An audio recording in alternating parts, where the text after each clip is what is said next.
Est-ce que c'est un angle ou est-ce que c'est un hook que j'utilise dans mes vidéos? La frontière entre ces 2 termes, elle est parfois mince et le concept peut parfois paraître confus. C'est pour ça qu'on va le décrypter dans cette vidéo.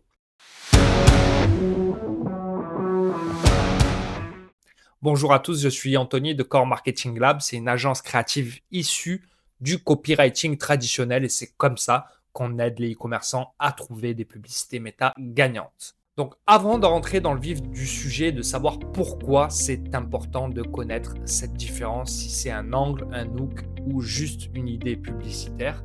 Si votre compte Scale, vous produisez régulièrement des publicités méta gagnantes et vous avez des taux de réussite qui dépassent largement les 30%, c'est qu'une question de sémantique. On est d'accord.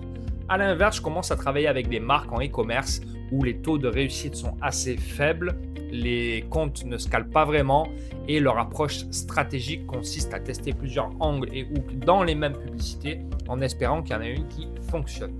Ça ne marche plus. Vous avez besoin d'une approche fiable et reproductible pour produire des publicités qui sont axées sur le message afin de cibler une clientèle très spécifique avec une approche chirurgicale. Qu'est-ce que ça veut dire concrètement? C'est qu'il faut appliquer les concepts de copywriting dans les publicités afin de scaler en 2026. Donc maintenant, rentrons dans le vif du sujet. Qu'est-ce qu'un angle et comment se définit-il? Si on revient au père de la publicité qui est le grand Eugène Schwartz, il y en a plusieurs, mais c'est l'exemple que j'ai voulu choisir, qui est l'auteur de ce livre, l'angle se définit comme ceci. C'est comment canaliser le désir existant de votre prospect vers votre produit. C'est votre approche stratégique, c'est l'approche stratégique qu'il y a derrière chaque publicité que vous voyez. C'est votre grand plan, c'est celui que vous allez utiliser pour persuader votre audience d'acheter. À l'inverse, le hook, c'est le rôle du titre de capter l'attention. C'est comment on va accrocher, attirer son audience.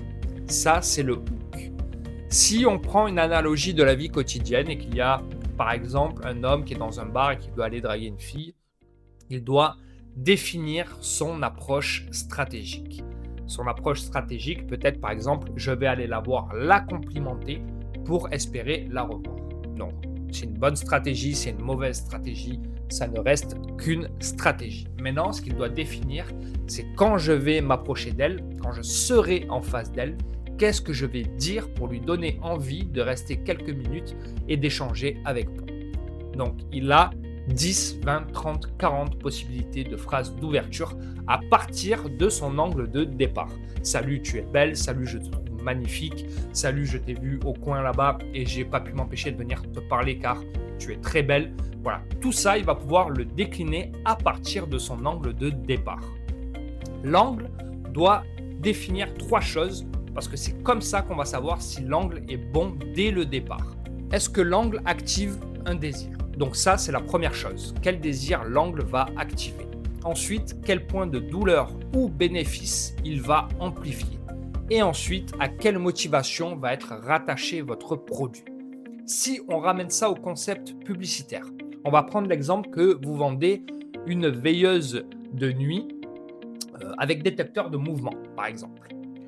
On doit cibler tout d'abord une persona très claire. On va prendre la mère ou le père de famille qui a des enfants à la maison et qui se réveille régulièrement la nuit. Donc soit il se réveille et il allume les lumières, réveille toute la maison avec la lumière du plafonnier qui est assez agressif, soit il reste dans le noir et se cogne contre les meubles.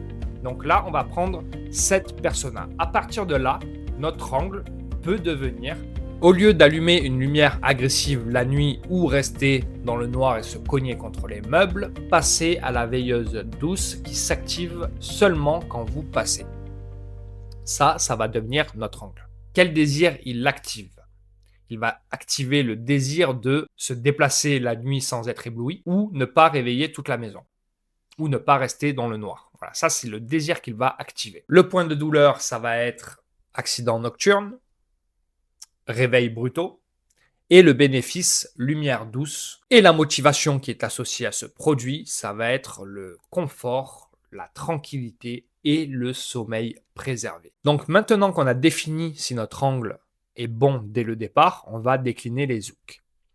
L'hook, ça peut être un POV que vous filmez, il est 3 heures du matin, je ne réveille pas toute la maison en passant simplement devant cette veilleuse douce automatique. Vous pouvez en faire une démonstration.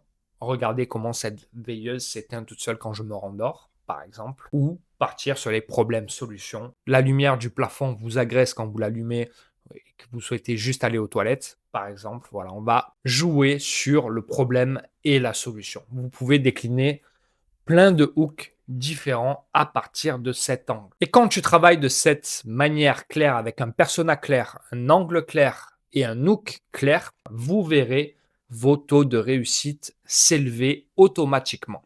Ce que la plupart des annonceurs ne font pas, ou ils font des tests au hasard en espérant qu'il y en a un qui fonctionne.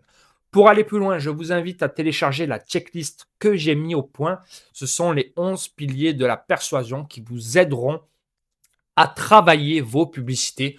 Vous devez valider au moins 8 piliers sur 11. Ça part du principe du copywriting, d'accord? Donc, ça vous aidera. Si vous avez en dessous de 8 piliers sur 11, je vous invite à retravailler vos publicités. Vous pouvez le télécharger, l'imprimer ou le modifier directement en PDF sur votre ordinateur. N'hésitez pas à le télécharger.